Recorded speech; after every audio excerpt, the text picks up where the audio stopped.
Hey guys, it's Henry here, and today we're going to be doing another inclusiveness walkthrough, and it's going to be pretty similar to a lot of the other boxes we've done. Looks like we have it spun up here. I'm recording these all in a bulk session, so that's why there's going to be a little bit of overlap, and this is the final box I'm recording, so I may lose all of my enthusiasm. But without further ado, we're going to get that all port scan started. As we typically do on these boxes. This is, I believe, an intermediate as rated by community, but easy by author box. I think, yeah, there's only proof.txt is a valid flag, so good to know. Only one flag on this box. While this gets running, again, we're doing all ports on this one machine because it is a lab machine, so we can hammer it as much as we would like. We can just kind of hope for a website. And there is a website, just a default Apache page, so it does look like we're going to have to do some directory busting on this page. But before we do that, let's take a look at any manual enumeration we can do. With 30 seconds left on that nmap scan, I don't want to hammer the box too bad.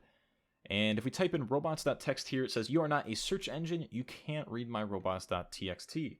I really liked this the first time that I saw something like this because I had no idea that this mattered. But basically, the user agent that we use to access robots.txt is, well, it's not a search engine. So we're not allowed to view the contents of robots.txt. So how do we do such a thing? Well, the first thing I went over to was Google, and I said, curl as Googlebot. Yeah, this is it. And I believe this is what I want. So we're just gonna go ahead and copy this. Looks like our mmap scan finished up, so let's not let this go to waste. We'll do nmap-a 21, 22, 80. And instead of all ports, we are going to call that a deep scan with the -a flag given here. And we're going to still have that on our clipboard, the curl that we previously were looking at. Instead of -v, we're going to look for 192.168.125.14 robots.txt, because that's what we're trying to view as. So instead of like whatever the Firefox user agent is, we're going to try with the Googlebot one.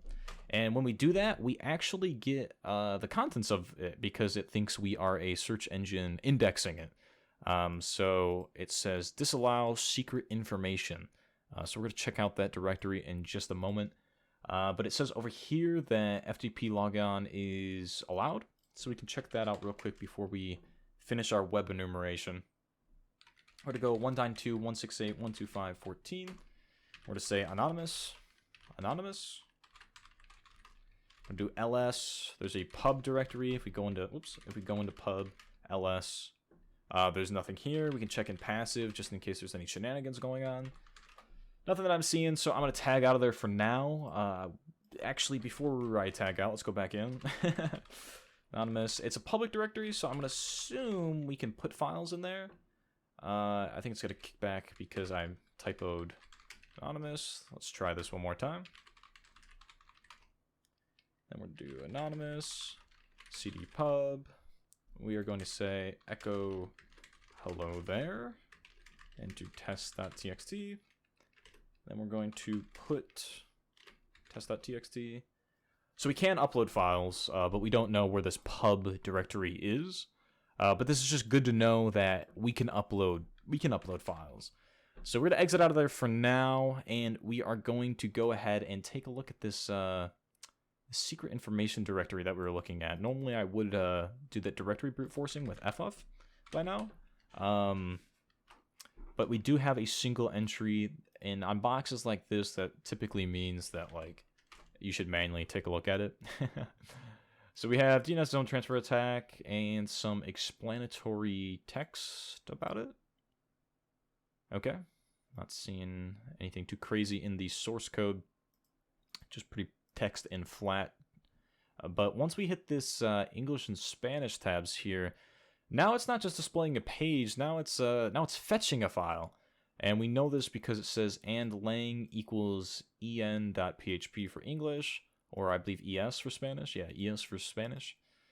So anything that equals a file, I love checking for local file inclusion. So we're just gonna start hitting it with some dot dots and some backslashes, rather. And also the name of the box is Inclusiveness. So sometimes the authors of the boxes give nice little hints as to potential paths for exploitation. So this will take us all the way to the root directory, and then we want to see if we can read out the file of etc password, not passwords, because this is world readable. So we're going to do that, and we can read that. So we could dig through this, look for maybe like some actual real users, something else. But we know that there's local file inclusion, and we know we can put files in FTP. So if we just know where this pub directory is, then we can browse to it, maybe make the web server execute something. So when I first did this box, I don't know where the pub directory is, but we do know that it is vsftpd. So if I just did vsftpd default pub directory, something like this. Let's see, how to change default var ftp pub in ftp vsftpd down here. Same thing right here as well. So if that's true, then if we put that test.txt in there. If we were to go to something like this, and then we did var ftp, and then test.txt. No, I'm sorry, not var ftp. Var ftp pub. Pub is the directory. Test.txt. It returns hello there. So it's just going to read and or execute anything that we have in a particular file. So if you put in a PHP reverse shell, well, hopefully the idea is we would get that back. So if we made something called rev.php and we did something real basic, we could get the pentest monkey shell for this. But I always like to keep my shells as simple as possible and also suffer the consequences of when things go wrong with them, because I guarantee the people that made the pentest monkey reverse shell are much more smarter than me at this type of thing. Let's go ahead and check out our IP, which is, of course, 192.168.49.125. Let's paste that in there, and then we're going to do 443.0, pipe that into and 1, exclamation mark, quotes, boom, boom, and we are going to go ahead and close that out with a question mark and a greater than sign. So we're going to write this rev.php file, and if we FTP back in as anonymous, and we do cd pub ls, if we put rev.php in there, it looks like it took it. And just in case this works on the first go, we're going to go ahead and clear, set up our netcat listener on, LVNP on port 443. And we are going to go ahead and try to get rev.php. So we're going to hit enter on that. It's going to hang a little bit. And because it's hanging, I think if we tab on over here over to our other desktop, it looks like we got a call back. Very cool, very epic. So, what's the next step? Well, we have to do some Privesc. So before we do that, let's go ahead and run this improved shell little script I have to make my life a little bit easier to get a more stable shell. Python 3 is on the box with which Python 3. We're going to go ahead and paste that in. Same thing with these export paths, just make our life just a little bit easier. This is a reverse shell that's pretty easy to get back. We would always have to just visit this page again. But I would like it to be stable nonetheless.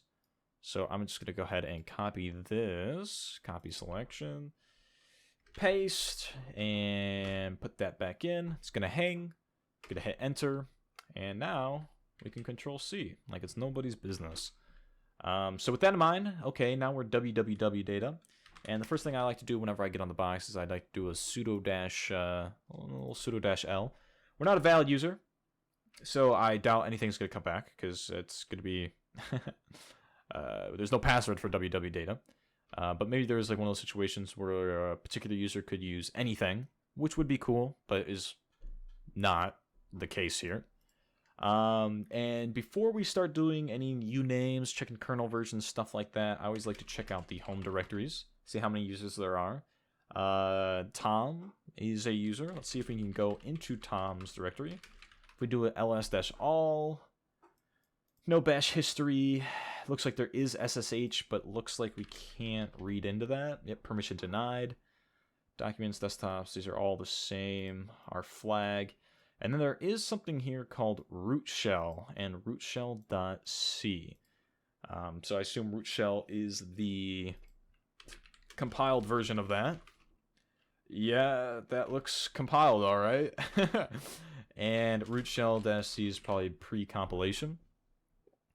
So it says checking if you are Tom, and it runs who am I? User 80. You are this user, and your effective user ID is this. If it's this, then it gives us root. Does this have a sticky bit set on it or something? It does. It does have a sticky bit set on it. So if we are user Tom, then we could run root shell and we would be root.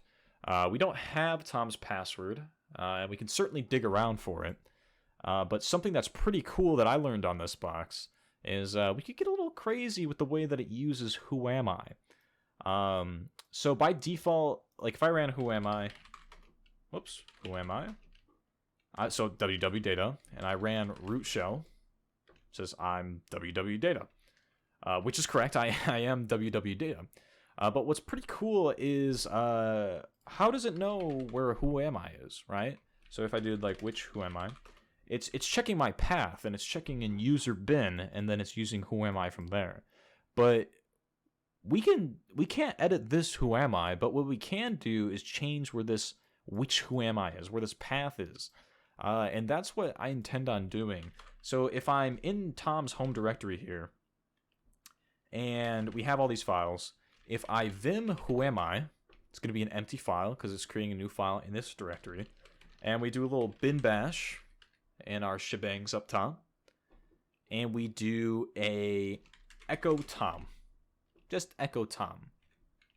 And we write, oh, can't open file for writing. What? Echo Tom. Hang on. We can't, yeah, we can't write to Tom's directory. We don't have write permissions in here, but what if we went to something like temp? Looks like my shell got broken a little bit here. Hang on, we can fix it. Maybe we just get the shell back real quick. Hang on. Netcat, let's get that shell back. After all of our difficulties, we're going to do improve shell.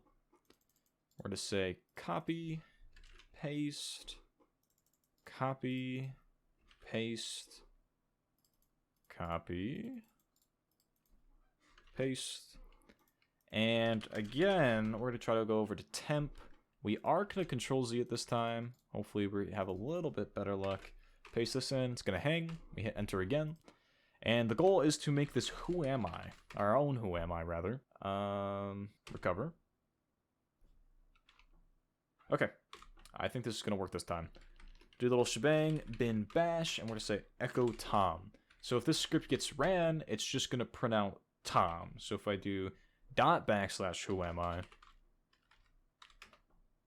hold on, chmod plus x, right? Oh, not, yep, there we go, a little bit of lag on who am I.